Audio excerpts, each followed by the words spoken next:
மனதுக்கு பிடித்து போனதாலும் வரதட்சணை பற்றி பேசாததாலும் திருமணத்துக்கு சம்மதம் தெரிவித்தாள் மகி. தன் முதல் பேச்சிலேயே அவளை பேச்சிழக்க செய்திருந்தான் மாப்பிள்ளை சிகி. பொண்ணு ரொம்ப பேசுவா, அதை பொறுத்துக்கிறதுன்னா பொண்ணு பார்க்க வாங்க, இல்லைன்னா வேண்டாம் என பெண்ணின் தந்தையே உறுதியாக கூறியிருந்ததை ஏற்று ஊரிலுள்ள ஒரு கோவிலில் பெண் பார்க்கும் படலம் நடந்தது. உனக்கு என்ன பிடிச்சிருக்கா? தனியாக பேச பெற்றோர் சொன்னதால் பேச முற்பட்டு முந்திக்கொண்டு சிகி கேட்டான். நிறையா பேசுவீங்கன்னு உங்கள் அப்பா சொன்னார். இப்போ என்னடானா ரொம்பவே சிக்கனமாக பேசுகிறீங்க, ஆனால் பார்க்குறதுக்கு சிக்குன்னு இருக்கீங்க என்றவுடன் ஓர் ஆணிடம் வாழ்வில் முதலாக வெட்கப்பட்டதில் மகியின் கண்ணம் சிவந்து போயிருந்தது. 2 பேருக்கும் வசிய பொருத்தம் நல்லா இருக்குன்னு சோதிடர் சொன்னதாக அப்பா சொன்னது இதுதானோ என நினைத்து கொண்டாள். இதை பாருங்க, உங்கள் பொண்ணுக்கு 2ஆம் இடமான வாக்குஸ்தானத்தில் செவ்வாய் இருக்கிறதுனால குடும்பத்தில் புருஷனோட சண்டை போட்டுகிட்டே இருப்பா. வசதியான மாப்பிள்ளை பார்க்கறத விட வசியமான மாப்பிள்ளை பார்க்கறது தான் நல்லது. வசதிக்கு அடங்காத உங்கள் பொண்ணு வசியத்துக்கு அடங்கி போவா.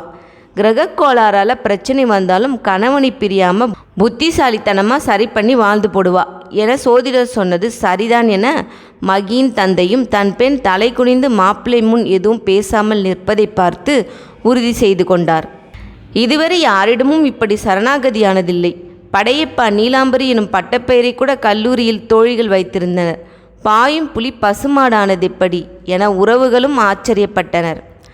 திருமணம் முடிந்து அனைத்தும் நல்லபடியாக நடந்தது. பெண் குழந்தைக்கு தாயான பின் கணவன் சிகியின் சுயரூபம் வெளிப்பட்டது. என்னதான் வசிய பொருத்தம் இருந்து திருமணம் செய்தாலும் பேராசை ஒருவர் மனதுக்குள் புகுந்துவிட்டால் பொருத்த பலனை மண்ணில் புதைத்து போகச் செய்து இணையை கண்ணில் கண்ணீர் சிந்தும் நிலைக்கு தள்ளி விடுகின்றனர்.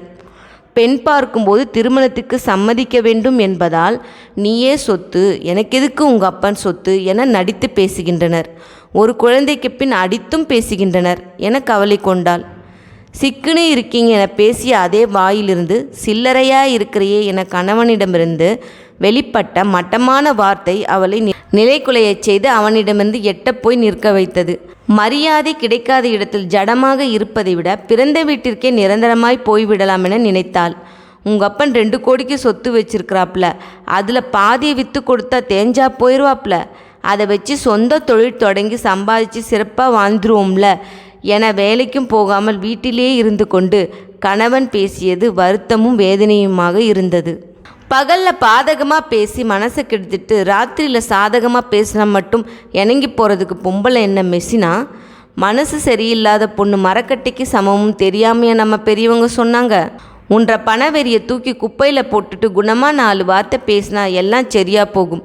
பக்கத்து வீட்டு பரிமளா மகிக்கு ஆதரவாக பேசியது சற்று ஆறுதலாக இருந்தது. நாம் கோபித்து கொண்டு பிறந்த வீட்டிற்கு போனால் தங்கைக்கு அப்பாவால் திருமணம் செய்து வைக்க முடியாது.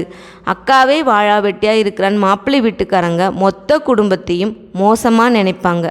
முல்லை முள்ளால் தான் எடுக்க வேண்டும் என சிந்தித்தவள் பிரிவு எனும் வார்த்தையை மனதிலும் நினைப்பதை தவிர்த்து பிரியாமல் கணவனை சரி செய்யும் வழியை பற்றி யோசித்தாள். அடுத்த நாள் காலை வீட்டு வாசலில் ஸ்கூட்டி வந்து நின்றது.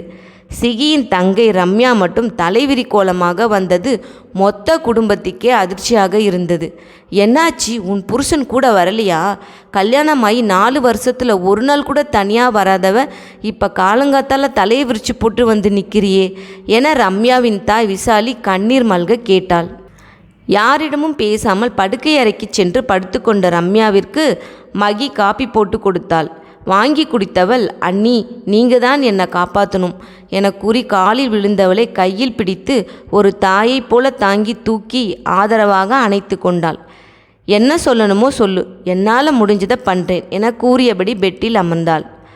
1 மாதமாக அவர் வேலைக்கு போக மாட்டேன்னு சொல்கிறாரு. சொந்த தொழில் செய்ய பணம் 1 கோடி வரதட்சணையாக கேட்குறாரு சொன்னவள் கண்ணீர் சிந்தினாள். அங்கே நின்றிருந்த கணவனை ஏறெடுத்து பார்த்த மகி, ஏங்க உங்கள் தங்கச்சி சொல்கிறது காதில் விழுந்துச்சா? அவள் சந்தோஷம் இல்லாமல் இருக்கிற போது நாம் மட்டும் சந்தோஷமாக இருந்தால் நல்லாவா இருக்கும்? இந்த வீட்டை விற்று கொடுத்துடலாங்க என மனைவி கூறியதை கேட்ட சிகி, வாயை மூடு, இருக்கிறது ஒரு வீடு, அதையும் விற்றுட்டு வீதியில் போய் படுத்துக்கலாங்கிறியா? சொந்த தொழில் செய்யணும்னா ஆசை இருந்தால் அவரோட சொந்த வீட்டை விற்று செய்யட்டும்.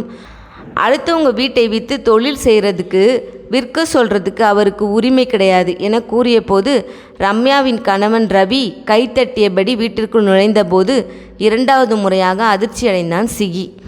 சூப்பர் மச்சான், உங்களோட மாமனார் வீட்டை விற்று தொழில் பண்ணுற உரிமை உங்களுக்கு இருக்கிறப்போ என்னோட மாமனார் வீட்டை விற்று தொழில் பண்ணுற உரிமை எனக்கு இருக்காதா?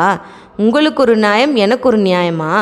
எங்கே உங்கள் மனைவியோட முகத்தை நேருக்கு நேராக பார்த்து சொல்லுங்கள், நீங்கள் வரதட்சணை கேட்காத உத்தமர்னு என தங்கையின் கணவர் ரவி தன்னை பார்த்து கேட்ட அடுத்த நொடி மனைவி மகியை நேராக பார்க்க முடியாமல் தலை குனிந்தான் சிகி.